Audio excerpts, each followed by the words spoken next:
Imagine spending like $1 billion. Right, and easily a decade of your life. Yeah, exactly. A decade of your life developing this amazing breakthrough biologic. Yeah. And, the FDA approves it. The EMA approves it. You've cleared the biggest hurdles. Right. You're completely ready to launch in Latin America's biggest, most lucrative market. Mm. But instead of actually reaching patients, your drug is just physically sitting on a dock in São Paulo. Oh, man. Just expiring. And why? Because your Portuguese translation of a single manufacturing certificate was missing an authentication stamp. It happens way more often than people think. It's wild. Welcome to DDReg Knowledge Capsule. Today we are diving deep into the DDReg pharma material to decode Brazil's National Health Surveillance Agency. Better known as ANVISA. Exactly. ANVISA. Yeah. And if you're a regulatory affairs director or, part of a global launch team listening to this, you already know that having the science is really only half the battle. Barely half, honestly. Right. The other half is ensuring you don't get trapped in this endless regulatory purgatory. So we are going to look at how to master this entry, avoid the systemic traps, and leverage some massive structural changes happening right now that can drastically cut your time to market. And let's set the stakes right out of the gate here. ANVISA is not just some administrative hurdle. No. I mean, it is a highly sophisticated gatekeeper. They are protecting over 200 million citizens while simultaneously attempting to integrate with this wildly complex global health system. Yeah, it's a huge undertaking. You absolutely cannot just walk in with a pristine clinical trial from, say, another jurisdiction and expect the doors to just fly open. You definitely cannot. So let's meet the gatekeepers. ANVISA has been around since 1999, and their jurisdiction is just staggering. It really is. I mean, they regulate pharmaceuticals, food, cosmetics, medical devices. Basically anything touching human health in Brazil. Exactly, and they have absolute hard lines. For example, if your company deals with controlled substances like narcotics or psychotropics, you don't even get to submit a product dossier until you have what's called an autorização, especially empresa. An AE. Right, an AE. Huh. Without that baseline enterprise authorization, you cannot produce, you can't even process these materials, period. Wow, so it's a complete hard stop. Totally. Yeah. And it goes beyond just getting an enterprise license. Once you actually have the right to operate, you still have to prove the drug itself is safe, effective, and manufactured to standard. Right, which brings us to the actual paperwork. Yes, so ANVISA mandates the ICH's Common Technical Document Format, the CTD. Which most of our listeners are probably intimately familiar with. Oh, yeah. Compiling Module 3 for manufacturing quality, Module 4 for non-clinical, Module 5 for clinical data. But compiling this for Brazil introduces some really unique friction. How so? Well, they are extremely meticulous about local applicability. You can't just copy-paste your European submission. Okay, let's unpack this. Because I like to think of ANVISA as an extremely exclusive high-security vault. I like that analogy. Right. Having the best science in the world is like holding $1 billion diamond. But having that diamond doesn't magically get you inside the vault. Yep. You need the exact right paperwork, formatted perfectly into those CTD modules, just to walk up to the door. And here's the kicker. They will not let you in alone.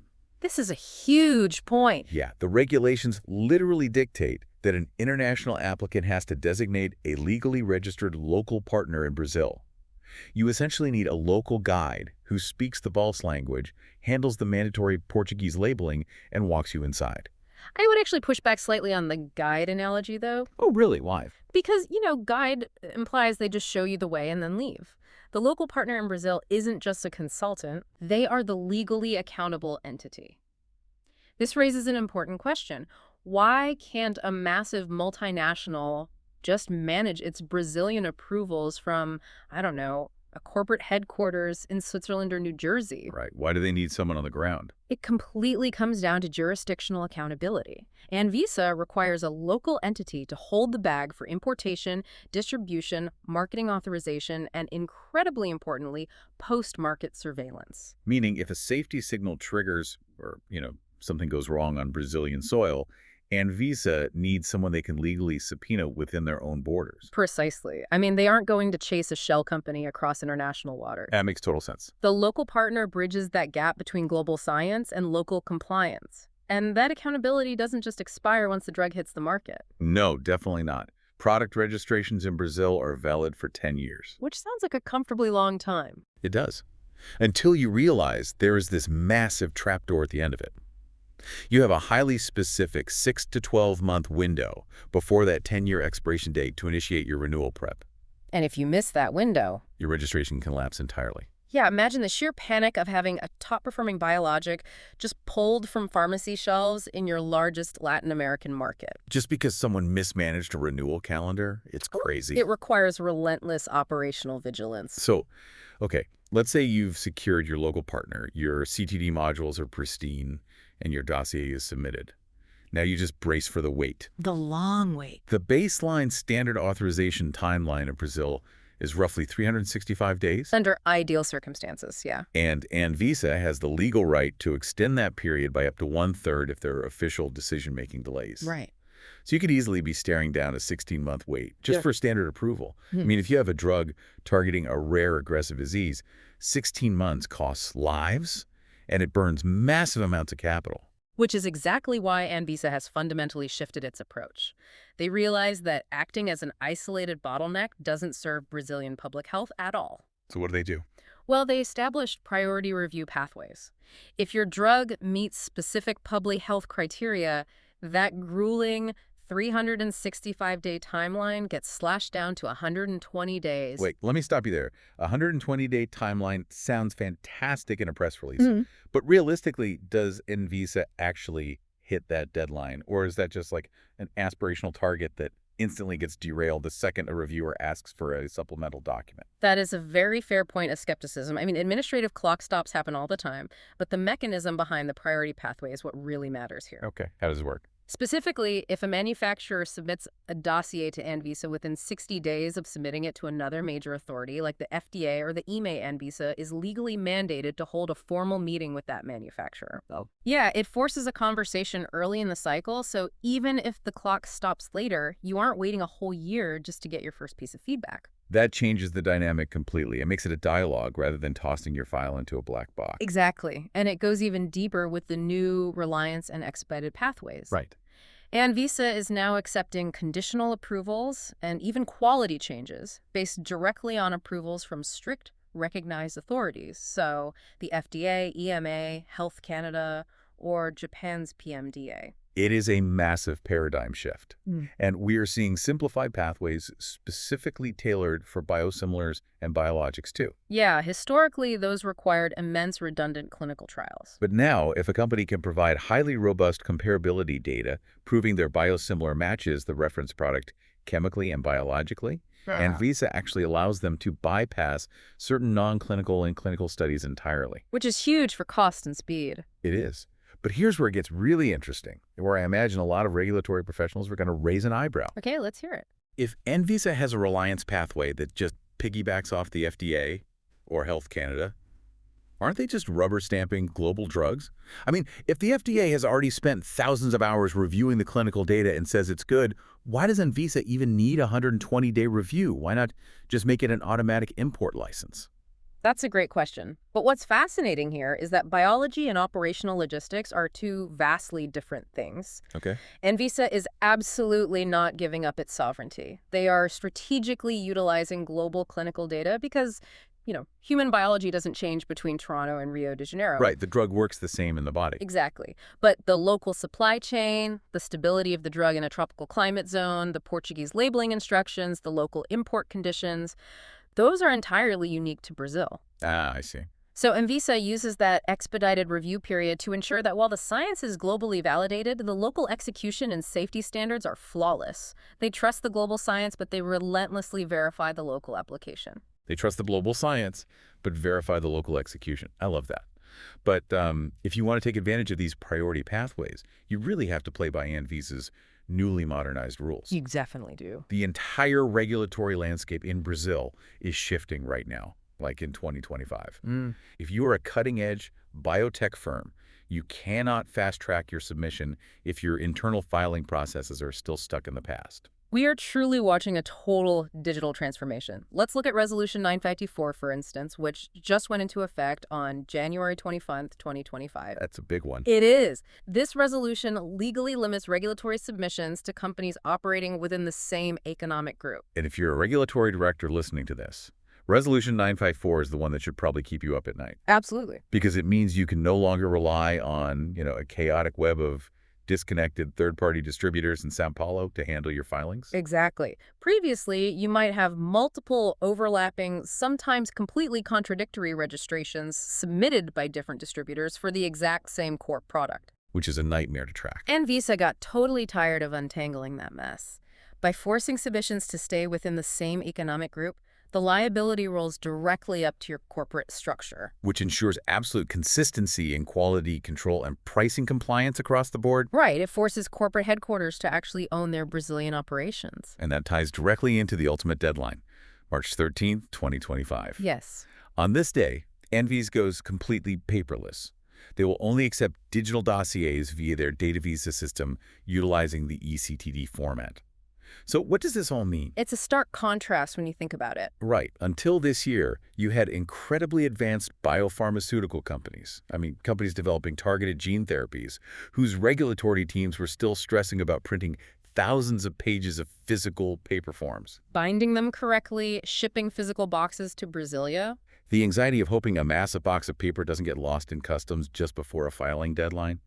It's just absurd. It really is. But this digital modernization brings us to one of the most powerful tools currently available, CADIFA.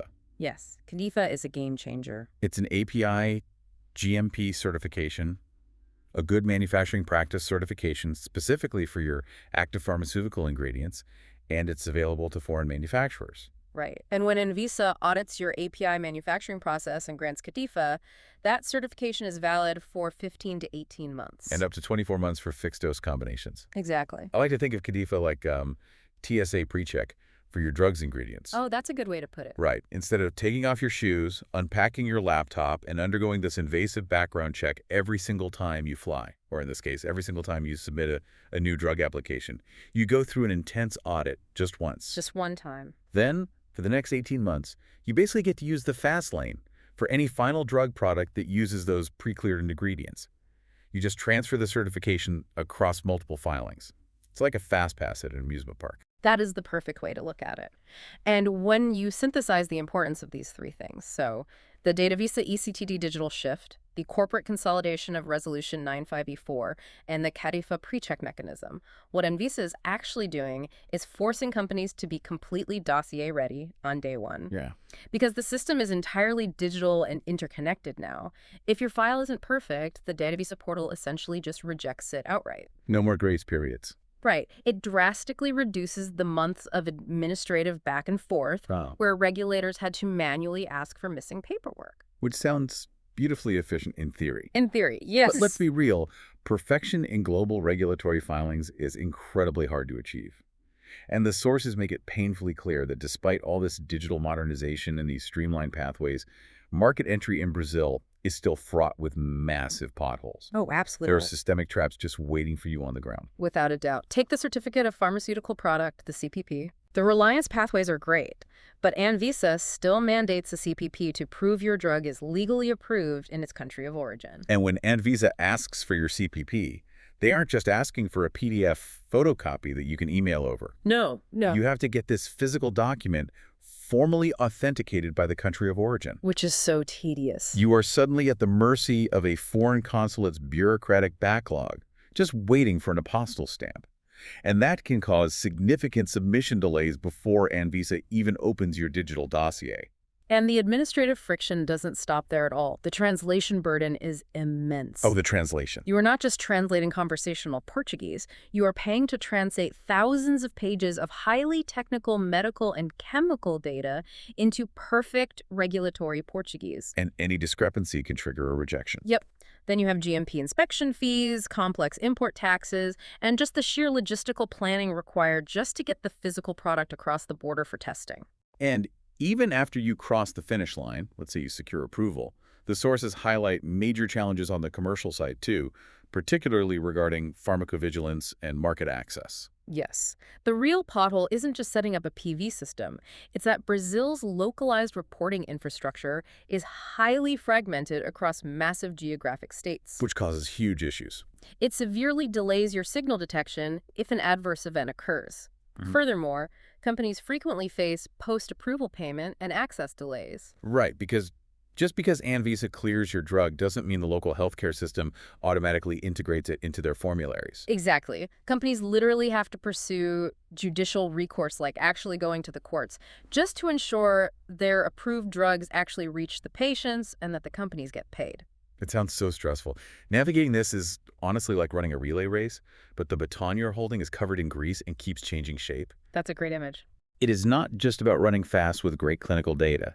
It is about navigating translation taxes, understanding complex biosimilar rules, and dealing with local legal nuances without dropping that baton. So, how do companies actually win this race? What are the master strategies from the material?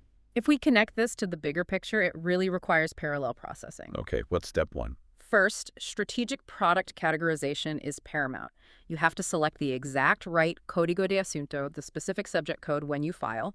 If you classify your novel medication incorrectly in the portal, you completely miss out on the priority review pathways. Well, just from one wrong code. Yes.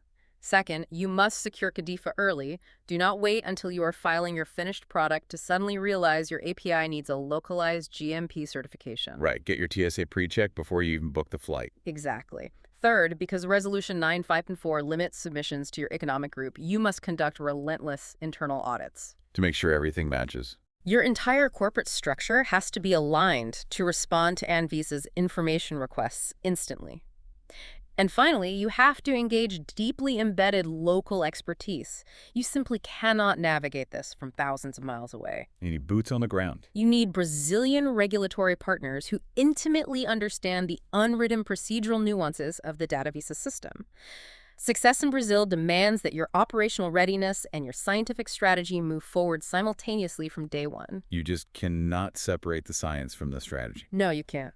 Let's just briefly recap the journey we've taken today. For anyone listening, Brazil represents a phenomenal market opportunity. It's a chance to reach a massive population with life-changing pharmaceuticals. But ANVISA demands absolute respect for its jurisdiction. They do not mess around. No. From flawlessly compiling your CTD modules to navigating the mandatory, highly accountable local partner requirements, all the way to mastering the new digital-only Datavisa era that takes over in March 2025. You have to respect the system's strict baseline to ever benefit from its fast-track cheat codes. But if you do respect that baseline and you strategically utilize tools like the Reliance Pathway and CADIFA, you can actually turn a grueling 365-day wait into a streamlined 120-day success story. Which is incredible. It requires immense upfront operational alignment, but the payoff of entering the Latin American market compliantly is unparalleled. It really is. Yeah. Before we wrap up, I want to leave you with a final thought to mull over something that builds on this whole concept of the Reliance Pathway. Sure. We are seeing global health agencies like ANVISA increasingly rely on data from other major regulators like the FDA and EMA to accelerate their own local access. And it makes you wonder, are we slowly, inevitably moving toward a truly unified, borderless global drug approval system? That's a huge question. A future where one rigorous approval basically unlocks the globe. Or, because of nuanced local supply chains, language barriers, and highly specific regional safety concerns, will we always require an ultimate, sovereign, local gatekeeper? It is a fascinating tension between global scientific consensus and local security. It really is. Thank you so much for joining us on this deep dive. Keep exploring, keep questioning the world of global health regulations, and we will catch you next time.